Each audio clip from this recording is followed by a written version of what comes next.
I am super excited to introduce you to the Big Talk Academy's Fall 2023 cohort for the virtual showcase. These 8 speakers spent 12 weeks going through this speaker and thought leadership incubator that culminated in a virtual showcase that you are going to see today. These speakers and these big talks are going to inspire, entertain, motivate, educate, and change how you think. I cannot wait to hear what you think about each one of these big talks. Enjoy.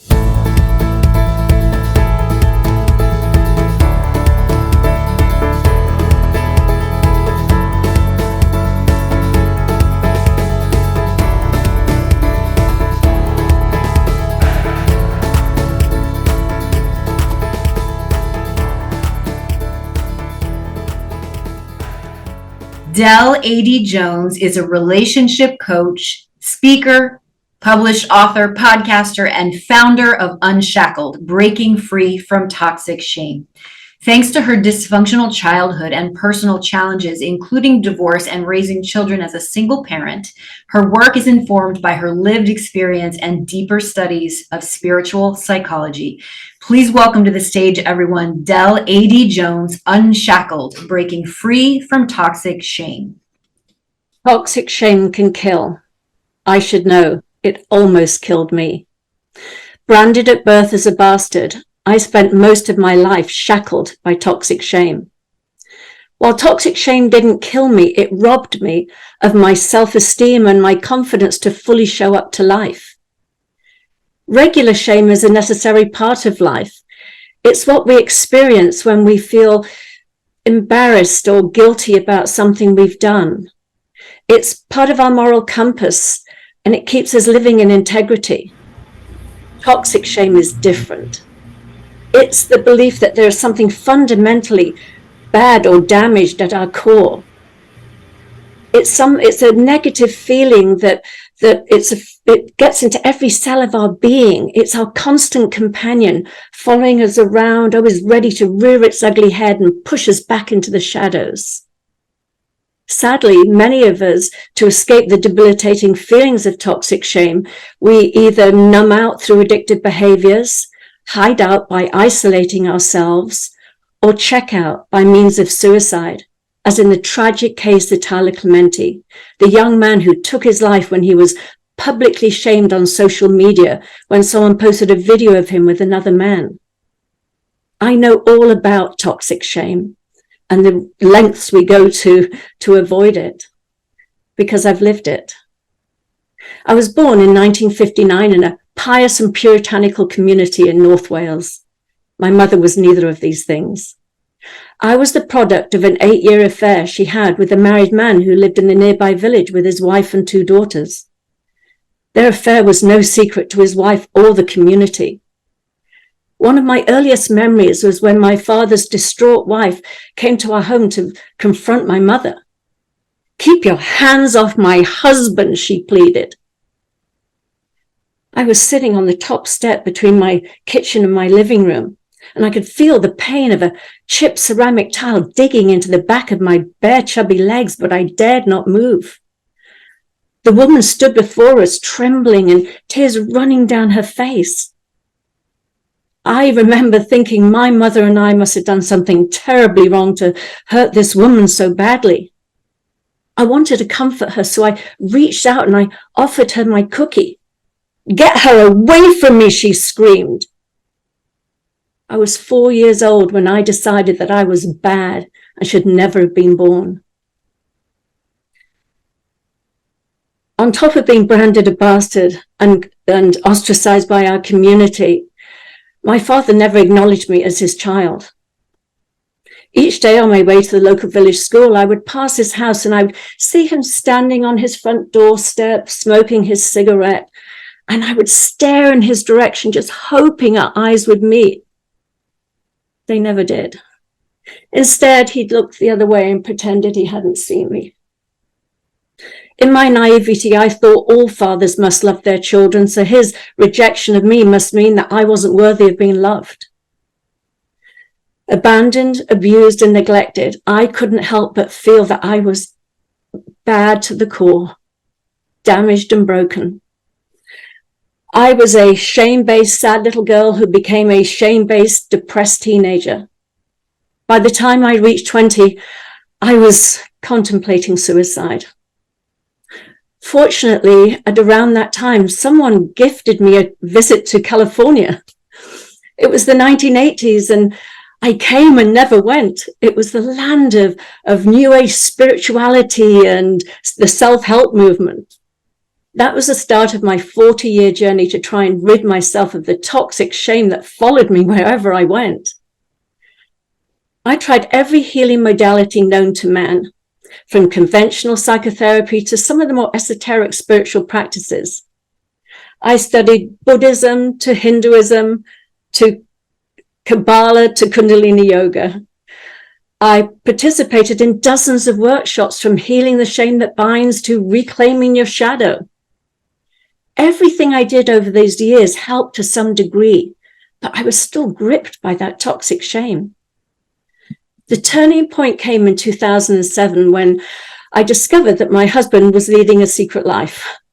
Initially, I blamed myself and decided to stay, but thankfully, I saw the absurdity of that thinking, and I got a divorce and I returned to school to study for my master's in spiritual psychology.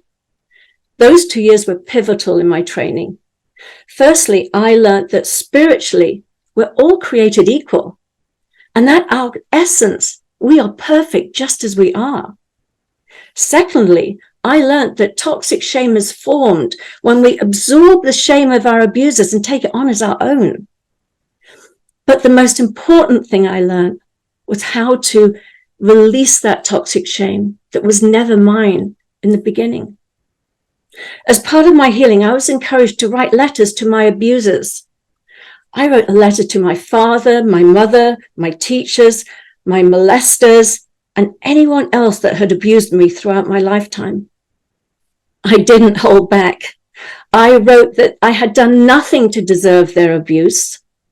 And I said that it was they who should feel shame, not me. And I was done carrying their shame and handing it back to them. The letters were never intended for my abusers to read. They were meant for me.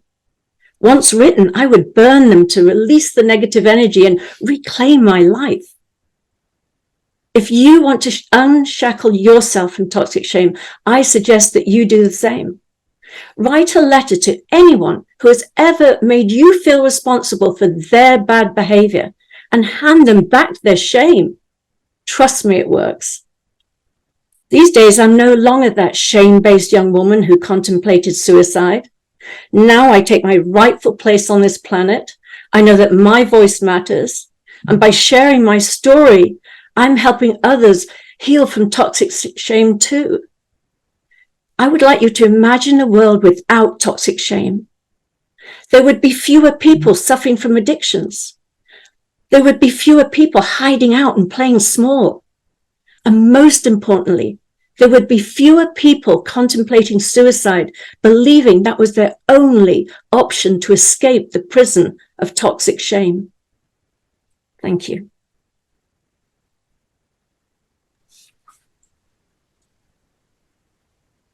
Del, brava, brava, brava.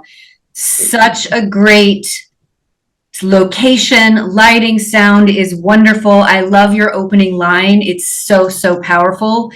Your delivery is confident and comfortable and confessional, which I also think is really powerful with this idea of toxic shame.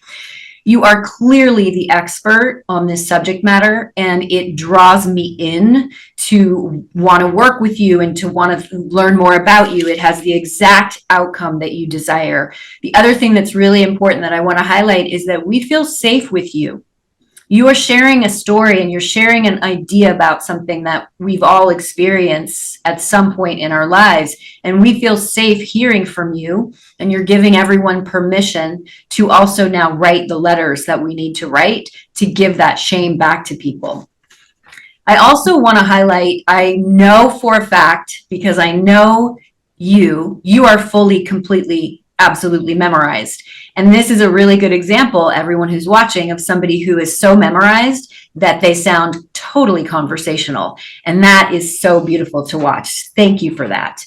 Also, sharing that you offered this woman a cookie, that kind of detail really helps us as the audience to connect to you and to put ourselves in the scene with you. We can literally imagine 4-year-old Dell would you like a cookie? And it's so beautiful. It's such powerful storytelling. Also, the section about your husband when you were deciding whether or not to stay. What I liked about this delivery is that you were thinking back in time as you were delivering the content to us, and that was a really strong choice. Also, your choreography is impeccable. I loved the choreography and how you chose to use it. And I love the story about you writing letters and then turning that into the lesson for us. Without question, Dell, your voice matters. Thank you for that beautiful performance. Brava. Gosh, thank you so much. You're so welcome. I'm glad my nerves didn't show. I have to admit they were there, but yes, the memorization is so helpful. Thank you so much. You're welcome. And you were a pro. And that's the thing about speakers. When you are masterful as a speaker, which you just demonstrated, you can coexist with that fear, and you did it beautifully. Lovely. Thank you so much. Thank you for this, for everything. And thank you for everybody else that's helping, and for all the other speakers. Thank you. You're so welcome. Thank you so much for tuning in to the virtual showcase for the Big Talk Academy's Fall 2023 cohort. If you'd like to step onto my big stage, all you got to do is head over to thebigtalkacademy.com and join me. This is where we create thought leaders. We help amplify and elevate voices in order to make the world a better place. And if you love these videos, let us know in the comments. And be sure to hit that subscribe bell and notification button so you get access to our latest videos. And remember, your voice matters. Big love. Mwah.